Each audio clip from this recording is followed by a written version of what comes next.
ये कोई मामूली वाकया नहीं है, बल्कि एक ऐसी क़यामत है जिसने आज़ाद कश्मीर की ज़मीन को खून से रंग दिया है। वहाँ की फ़ज़ाओं में आज आहों और सिसकियों की गूंज है। अस्पताल जख्मियों से भर गए हैं और सड़कों पर जनाजे उठ रहे हैं। कोई कहता है 7 लाशें गिरी हैं, कोई कहता है 20, मगर औसत निकालो तो कम इस कम 12 शहीदों का खून जमीन पर बिखरा पड़ा है। ये उन्हीं मजलूम कश्मीरियों का खून है जो बरसों से अपने हक के लिए खड़े हैं और आज अपनी ही रियासती गोलियों का निशाना बन गए हैं। आवाम के हुजूम में गुस्से की आग भड़क रही है, नारे गूंज रहे हैं, जालिमो जवाब दो, खून का हिसाब दो। लाशें उठाए लोग चीख रहे हैं कि हमें इंसाफ चाहिए, मगर इंसाफ के बजाय मजीद गोलियां चल रही हैं। कहा जा रहा है कि रेंजर्स की फायरिंग से ये शहादतें हुई। एक शहीद को तो सबने कंधे पर उठाकर अस्पताल पहुंचते देखा, मगर वो बच न सका। दूसरी तरफ सरकारी बयानियां है कि हमारे भी जवान मारे गए, मगर जिन्होंने माजी में 12 झूठ बोला उनकी बात पर भरोसा कौन करे। ये मसला महज आजाद कश्मीर तक महदूद नहीं है। ये एक ऐसी सरजमीन है जिसके लोग और मकबूजावादी के लोग एक ही खानदान हैं, एक ही लहू है, एक ही सकाफत है। मकबूजा कश्मीर में 17 साल से जुल्म बर्दाश्त करने के बावजूद कश्मीरी झुके नहीं, तो आजाद कश्मीर के ये लोग कैसे झुक जाएंगे?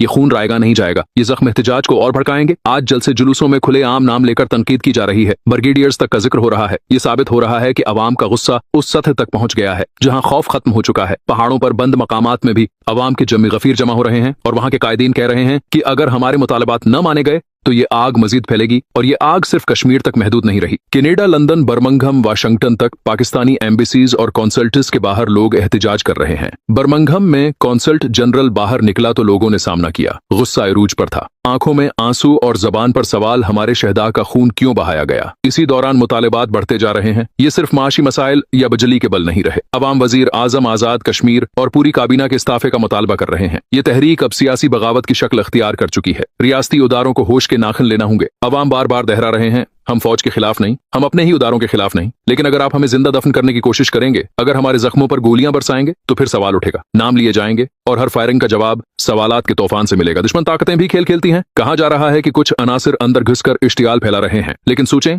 अगर असल जख्म ही न होते तो कोई इश्तियाल कामयाब होता। अगर अवाम को रोटी, इंसाफ और इज्जत दी जाती तो क्या वो अपने ही फौजी भाइयों पर उंगलियां उठाते? ये हकीकत है कि आज आजाद कश्मीर की फजा में बारूद की बो है, आंखों में आंसू हैं और दिलों में शले। अगर रियासत ने फौरी होश न संभाला, अगर जख्मों पर मरहम न रखा गया, तो ये आग सिर्फ कश्मीर तक महदूद नहीं रहेगी, बल्कि पूरे पाकिस्तान की बुनियादें हिला देगी।